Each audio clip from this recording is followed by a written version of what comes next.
Hello everyone, and welcome to Surveying Modernist Architecture in Charlotte, North Carolina. My name is Susan Mayer, and I'm a Historic Preservation Consultant with SVM Historical Consulting in Charlotte. I'll be talking about the methodology and results of a survey I just completed in May. So to give you some overview of the project, I was hired by the Charlotte-Mecklenburg Historic Landmarks Commission last year to complete a survey of modernist architecture within city limits. The goal of the survey was to learn about the extant modernist properties in Charlotte and find properties which may be good candidates for historic landmark designation. The survey was not intended to be comprehensive, but to give a general idea of what was out there. The findings were presented to the Commission's Survey Committee this past May. The Survey Committee formulates recommendations regarding the designation of historic landmarks and the conducting of surveys and inventories of the local historic built environment. Project deliverables included an Excel spreadsheet, which the Historic Landmarks Commission will use to generate a database of potential historic landmarks, photographs of surveyed properties, and the PowerPoint presentation shown to the Commission's Survey Committee. This presentation consisted of an overview of the context of modernist architecture in Charlotte, an overview of the survey methodology and findings, and a list of recommended properties to be placed on the Historic Landmarks Commission study list. I will cover these deliverables in depth later in this presentation. So let's talk about my methodology for completing the survey. Why do a survey of modernist architecture? As I mentioned previously, the Historic Landmarks Commission wanted to learn about the extant modernist properties in Charlotte. Additionally, the early modernist period from 1945 through 1969 is now over a half-century old. Many of these properties are being lost, with Sharon United Methodist Church pictured here as a prime example. Nicknamed the Ski Slope Church for its steeply sloped roofline, the church was built in what is today the South Park area, which has exploded in growth over the last decade. The church was demolished last year to be replaced with a denser mixed-use development, which would incorporate new space for the rebranded South Park Church. Public response to the church's demolition was of remorse and bemoaning Charlotte's reputation for tearing down its historic properties in the name of progress. So with age comes greater public consideration for historic properties, though there is much education to be done on the significance and relevance of modernist architecture. A great example of this issue actually happened in Charlotte a decade ago. The Solomon and Shirley LEVINE house was designed by local architect Jack O. Boyd and built in 1957 in the Cloisters neighborhood, which has several architect-designed modernist homes. In 2008, the property, which had been approved by the Historic Landmarks Commission for local landmark designation, went before the Charlotte City Council for final approval. In a rare move, the council voted against designation, citing lack of endangerment for the property and questioning why modernist architecture was considered historic. With knowledge of the amount of extant modernist architecture in Charlotte, the Historic Landmarks Commission can expand its educational efforts to better work toward the protection of these properties and hopefully keep another modernist property from being denied designation.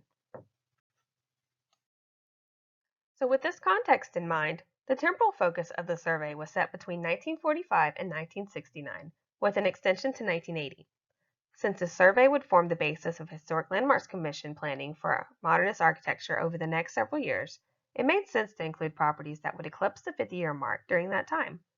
Additionally, this would cover the transition into the postmodern period, which may be an even harder selling point than modernist architecture. The Historic Landmarks Commission also wanted to cover the gamut of modernist properties, and not just architect-designed custom homes, which are easy to identify. So the survey included modernist-inspired tract homes, multifamily properties, commercial architecture ranging from small storefronts to industrial warehouse facilities, and institutional properties such as schools, churches, government buildings, and the like. To start the survey, I referenced some past surveys that had looked at modernist architecture in Charlotte. The first and most extensive was completed in 2000, but it primarily hit the highlights of modernism in Charlotte, though the report provides an excellent historical context for the development of modernist architecture in the city. Additionally, Charlotte has grown quite a bit in the last 20 years, and some of the properties named in the report are no longer extant. Charlottetown Mall, the Southeast's first enclosed mall, which is pictured on the cover of the 2000 report seen here to the right, was demolished in 2006. Other surveys were smaller, focusing on specific areas of Charlotte or building typologies. I also targeted certain locations where I knew much growth had taken place during the modernist period, neighborhoods and major thoroughfares or intersections that developed then. There are also many online resources which can be helpful, which in my case, ncmodernist.org was a wealth of knowledge, providing a list of architects working during this period and the known modernist properties they had designed. For projects outside of North Carolina, usmodernist.org may be a useful resource. After I'd compiled a list of properties identified in previous surveys, I began to expand my search to those areas which had seen growth during the modernist period. First, I conducted what I like to call a virtual windshield survey. I utilized the Mecklenburg County property database Polaris 3G to begin this survey, essentially clicking on properties within identified modernist neighborhoods and looking at the photo of the property. Since the last general update to photos on Polaris was made in 2014, I combined this tool with Google mapping applications Earth, Maps, and Street View, which have been updated fairly recently in Charlotte, to provide a more accurate representation of the property. As I compiled an overall list of properties, I would identify those which had piqued my interest. From there, I would research the history of a property using Newsbank archives of local newspaper Charlotte Observer to see if any information were available about its construction. Properties that were considered for the top tier, those which would be individually presented to the Survey Committee of the Historic Landmarks Commission for study list inclusion, received the traditional windshield survey of driving by and taking a picture. This map shows the areas of Charlotte which I surveyed comprehensively, using the tools mentioned above to narrow down areas to search. The survey criteria was created based on the North Carolina General Statute that enables and regulates the activities of historic landmarks commissions in the state. It states that a property must have special significance historically or prehistorically, architecturally or culturally, and possess integrity of design, setting, workmanship, materials, feeling, and/or association. So my first criteria was for architectural design and integrity. Does this property have elements which would identify it as modernist architecture? To define modernist residential architecture, I referenced Virginia McAllister's influential book, A Field Guide to American Houses. Building types other than single-family residential were easier to typify, but books I can recommend for reference include Modern Architecture Since 1900 by William J.R. Curtis and Modern Architecture by Alan Cahoon. Second in my criteria, does this property have a notable associative history? Connection to an event, person, or social or cultural impact on Charlotte's history. Next, I examine the property's microcontext within Charlotte. To understand this, let's see a map of all the identified properties from this survey. For reference, Uptown Charlotte, which may be considered the city's geographic center, is circled here in yellow. So while Charlotte developed in all directions between 1945 and 1980, the majority of its growth occurred on the southern and eastern sides of the city. So additional consideration was given to the northern and western areas of Charlotte to highlight that similar growth was happening here as well. For instance, there were a multitude of neighborhoods built by Charlotte's best-known developers during this period, with most on the south or east sides, that included or incorporated higher styles of modernist architecture in the residential design. Most of the neighborhoods built on the north or west sides consisted of minimalist traditional homes that were lower in price. So any modernist homes in those areas were outstanding in comparison to the larger number elsewhere in the city. For that reason, I included a model home from the Indian Valley neighborhood on the northeast side of Uptown that may not have been included if it were from the Madison Park neighborhood on the south side of town built by the same developer. And lastly, I included a diversity of building types in the top tier of the modernist survey. Let's face it, I could easily find 83 architect-designed custom modernist homes in Charlotte, but those homes are not representative of the ubiquity of modernist architecture being built in Charlotte between 1945 and 1980. So based on the preceding information, I'd like to delve into the results of the survey. I identified 1,063 properties which met the criteria of the survey.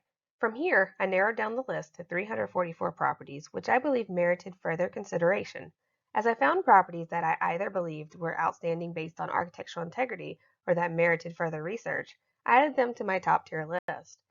This list of exemplary properties became the top 83, shown in the collage here, that I recommended to the Historic Landmarks Commission to be added to their study list.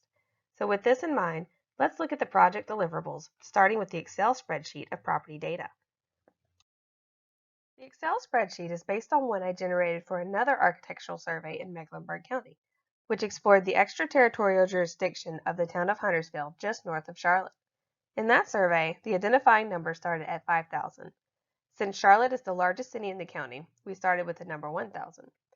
I retained base information from that spreadsheet, including property name if applicable, address, a description of the property including date of construction, building height, roof orientation, building material, and type of building, GPS coordinates, whether the property deserved additional attention, if a photo of the property was available, and any additional notes, such as whether the property was already on the Historic Landmarks Commission study list or included in previous surveys reported to the State Historic Preservation Office. Additional information was necessary for the Charlotte survey, namely architect or designer name and neighborhood, since street names alone could not tell you where in the city a property was located. I also included a column so top-tier properties could be easily identified. The other primary deliverable for this project was a PowerPoint presentation presented to the Survey Committee of the Historic Landmarks Commission. In that presentation, I provided greater detail about the historic context of modernist architecture in the city. As seen in this slide discussing the major events impacting Charlotte during this period, defined architectural styles and building types, as you see on this slide showing examples of contemporary residential architecture in Charlotte, and presented information about each of the top-tier properties recommended for the Historic Landmarks Commission study list. Let's take a look at some of these. I'd like to talk about what outstanding characteristics led to my placing them in this list. Also, I'd like to point out some properties that, while excellent, were not selected as top tier. First, we have the Bruce and Meg Laing house in the Cotswold neighborhood, designed by Harold Cooler. Cooler was known for his modernist work in Charlotte. Sadly, many of his projects have been demolished over the years, so properties designed by endangered architects rose to the top of my list. Of the 11 properties I found designed by Cooler, 5 are gone. You'll notice that I included a fact about the property owner. If I believed any extraneous information would help reinforce why a property was chosen, it was included. But in the case of the Laing house, its architectural integrity makes the property stand alone. Plus, it's one of the few wood-sided modernist homes I found from the 1950s in Charlotte. When I found this small commercial building just west of Uptown Charlotte, it immediately brought to mind the challenge given to me by Historic Landmarks Commission staff to find more commercial properties for the top-tier list. This building is located on a back street behind an older commercial district dating to the early 20th century, so it could easily be overlooked. However, the former Dixie Radio Supply Company offers excellence in modernist architectural design even for a seemingly nondescript commercial building. I chose Hickory Grove United Methodist Church since it's a great example of competing architectural styles complementing each other. The Modernist Vestibule Addition was made in 1960 by Murray Wisnett, a local award-winning architect. Materially, the two components of the building are completely different, but geometrically they are very similar. I see this as a great example of a modern addition complementing traditional or historic structures. So now I'd like to show you some examples of properties that, while outstanding, did not make it on the top tier list. First up is the commercial building, located just outside of Uptown Charlotte. It is only a block away from the Spangler building, another commercial building which did make my list. While I consider both structures equally relevant architecturally, the Spangler building made the cut for one primary reason. I was able to find more background information about it than the commercial building. It could be that later research may show the commercial building to be a better or more relevant historical structure, but based on the survey criteria and scope, I thought the Spangler building was a better candidate for the top tier list. And here's the Spangler building, which was originally built for GMAC. Charlotte Country Day School is another example of a property which was not included in the top tier list. A.G. Odell & Associates was Charlotte's most prolific architectural firm during the mid-century period, designing buildings across the city and the Carolinas. Odell makes many appearances in the survey top tier, with buildings from both UNC Charlotte and Johnson C. Smith University on the list. A third institutional building by Odell wasn't warranted, I believe. Additionally, I was not able to verify whether the buildings at Charlotte Country Day School retained integrity. Thus, this property was only deemed as deserving attention. So that sums up my work on the Modernist Architecture Survey of Charlotte, North Carolina. I hope you enjoyed this presentation. You may access the full presentation shown to the Charlotte-Mecklenburg Historic Landmarks Commission through my website, susanvmayer.com. Thank you for your time, and you may contact me through my website if you have any further questions about the survey.